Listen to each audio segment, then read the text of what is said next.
Hello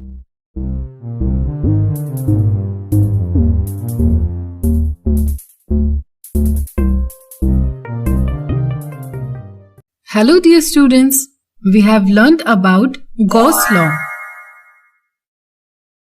It states that the flux of the net electric field through a closed surface equal the net charge enclosed by the surface divided by epsilon 0. Phi equal to Q upon epsilon 0. In this video, we will use Gauss law to find the electric field due to infinite uniformly charged wire. Suppose wire have linear charge density lambda. We are going to find electric field at point P. For that, let us consider two line elements P1 and P2 of the wire at equal distances from the origin. The line element P1 produces electric field E1 at P and line P2 produces electric field E2 at P. At P, the normal components of electric field due to P1 and P2 are opposite to each other, hence cancel out. However, the radial components of electric field are along the radius vector OP equals to R, hence these add up. The same happens for the other pairs of elements. Truly speaking, the electric field is radial everywhere in the plane that cut the wire normally, and its magnitude depends only on the radial distance. Since the wire is infinite, therefore electric field is independent of position of P. Therefore, we can consider a cylindrical Gaussian surface around the infinite charged wire.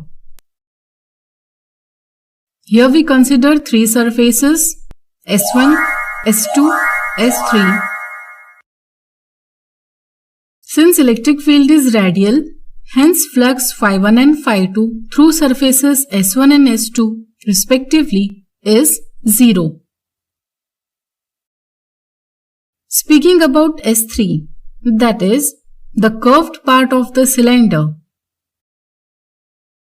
Here electric field E is normal to the surface at every point. Also, as R is constant, the magnitude of E is also constant.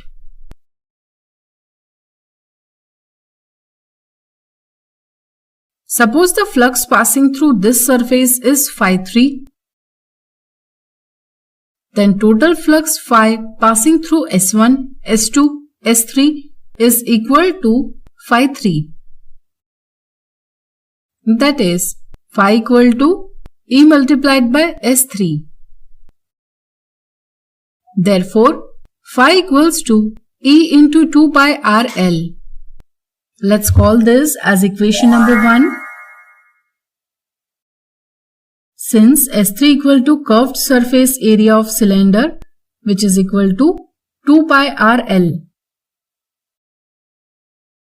Now the charge enclosed by the surface is equal to surface charge density lambda into length of wire enclosed in cylindrical area.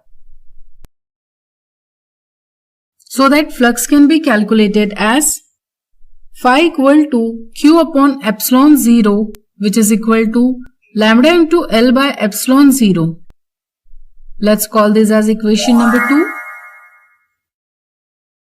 Now comparing 1 and 2, we get E into 2 pi RL equals to lambda into L by epsilon 0. Therefore, E equals to lambda L upon 2 pi RL epsilon 0, or E equals to lambda by 2 pi epsilon 0 into R. Same result can be expressed in vector form as E equals to lambda upon 2 pi epsilon 0 into R into n cap, where n cap is unit vector in the plane normal to plane passing through the point of interest. Note that if wire have positive charge, that is lambda is positive, then electric field is directed outwards, and if wire have negative charge, that is lambda is negative, the electric field is directed inwards.